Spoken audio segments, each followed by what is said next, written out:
You may know her from coming fourth in 2017. Yes, I am speaking to Blanche, and we are talking about her new album, Empire. Shall we talk to her? Let's do this.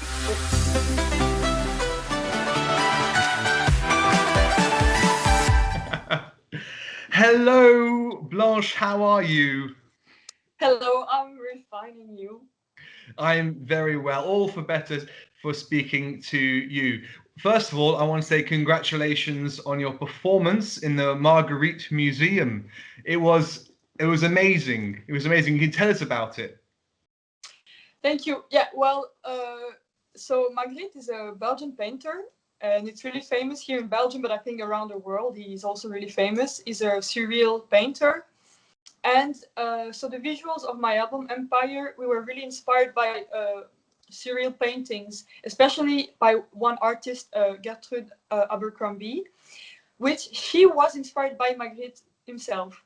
And so there was this sense of surreal paintings, and Magritte was really also an inspiration for the visuals of the album. It was part of the inspirations.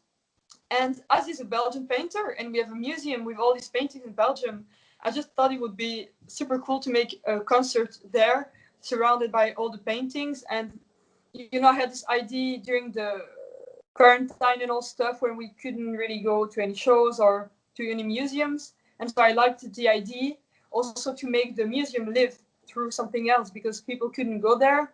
And finally, the concert took place now in September, in the end of August, and people were already allowed to go to the museum, but still really few people. And so to make the concert there, it would showcase the museum all around the world, and me to sing in between all the paintings that inspired me, and so a lot of reasons.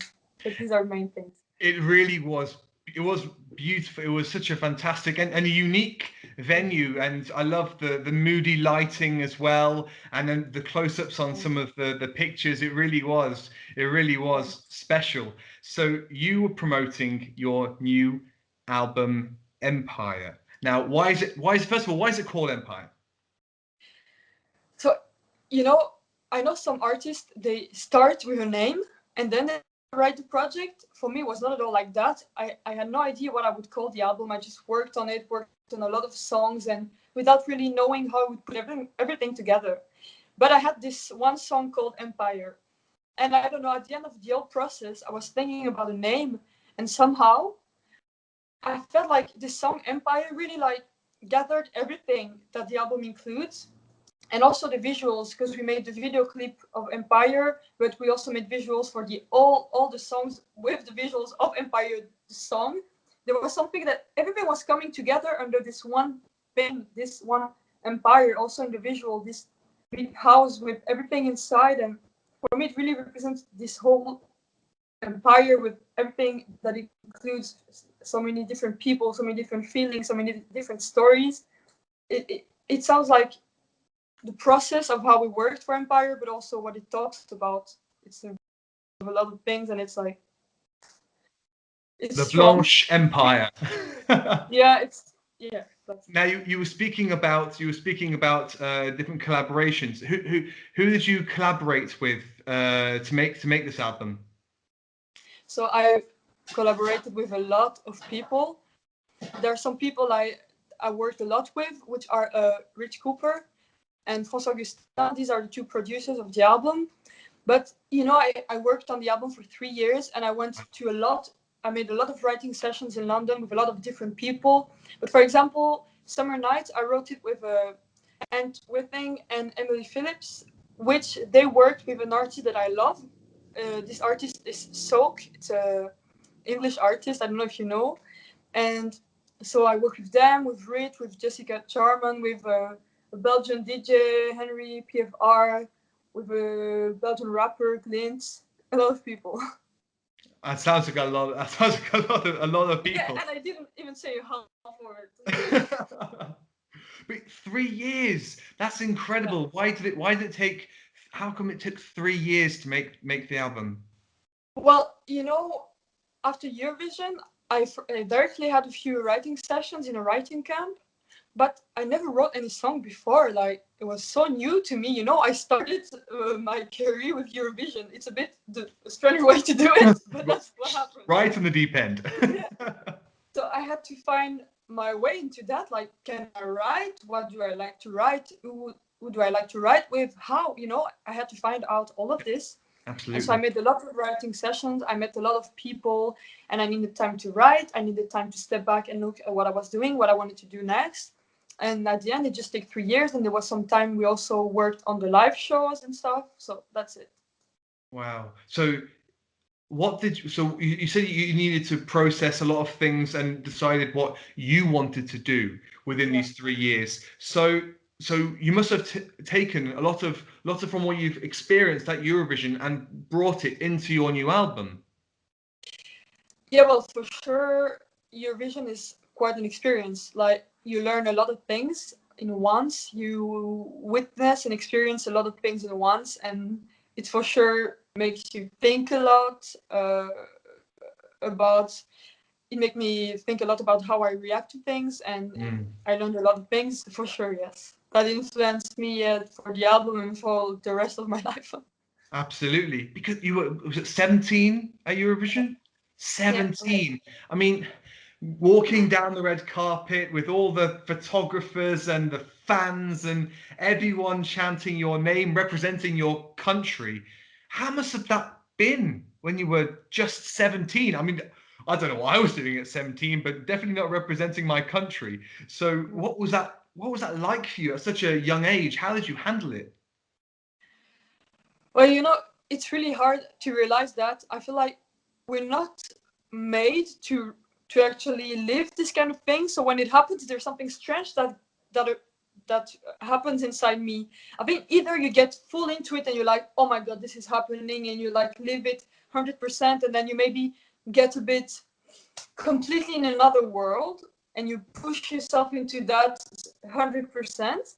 And I wish I could have lived it like that, but somehow a part of me just was like, what is happening? This is unreal. Like, and I just like was most of the time like, huh, what is happening? So Like, is this overwhelming. really happening? Yeah, so you know, like a lot of thoughts and a lot of time I was like, just this is real. Like, try to be here and realize that, but it's so hard to take. It's so huge, you know, and I couldn't handle it. It's not that I was not sad or angry or, you know, disappointed. Nothing. I was just most of the time trying to process everything, you know. And Yes. this is quite tiring and heavy. So that's It sounds tiring. yeah. I mean, so many times I enjoyed it so much because stuff were happening where you have to be into it, but a lot of times you're thinking about what's going on, and sometimes it's not so good to think too much. Yeah, absolutely. So, what advice, 3 years on, would you give to Blanche at 17? What would you have told her?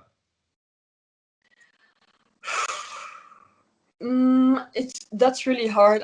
I couldn't know because I guess I would just have told her to, you know, the people I'm working with now that are helping me super much, they were not there back then at Eurovision. So I would tell her, go meet these people. They're going to be really helpful now, you know, and I would make the things with them, you know. I don't know if that Absolutely. makes sense.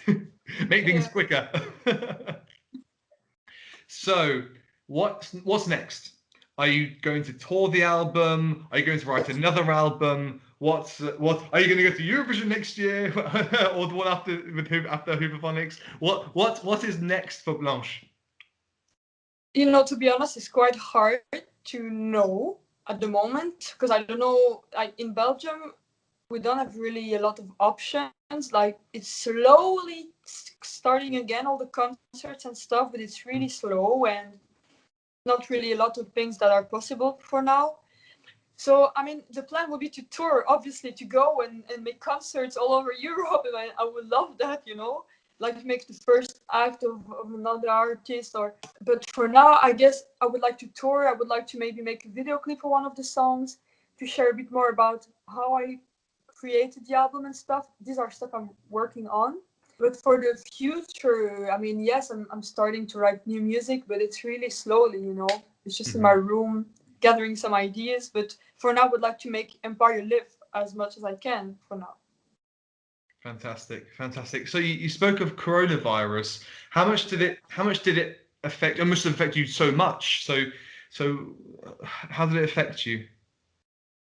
Well, it was quite hard because a few months before the album, I really was like, okay, now this is happening. Like the album, I had no idea about what would come with the virus. I was like, I wanted to give every chance to the album, and I just took myself like a really big lift. I don't know how to say that in English, but I was preparing super good everything and preparing myself, and I was really ready to go on stage and give everything I could, and to make the festivals, and then to make all the promotion, and to go and meet people.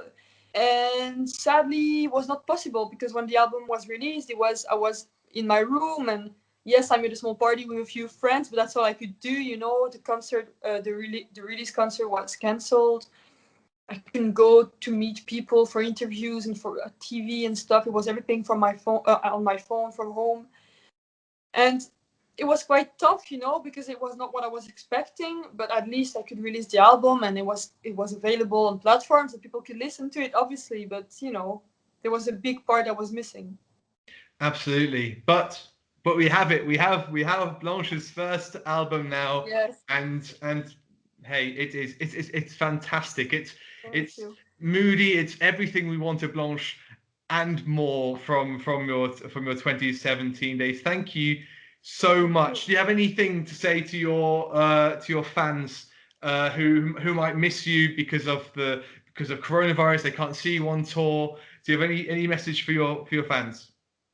Well, yeah, I mean, first of all, thanks for all the reaction on Empire, because even though everybody was at home and not able to go to concert or anything, I had a lot of nice reaction, and I could see that people were really not disappointed, and I'm super happy, obviously, because you always fear that people were not expecting that, or it didn't talk to them, it didn't touch them, and I heard a lot of people told me it really touched them and made them feel a lot of things, so that makes me super happy. So thank you for sharing all that with me and all the messages I received.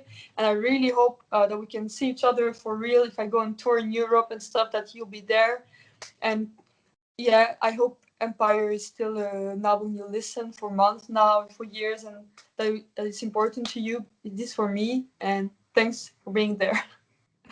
Well, if you get down to London, I'll definitely be there as well. Definitely, I can't wait to see you touring around Europe.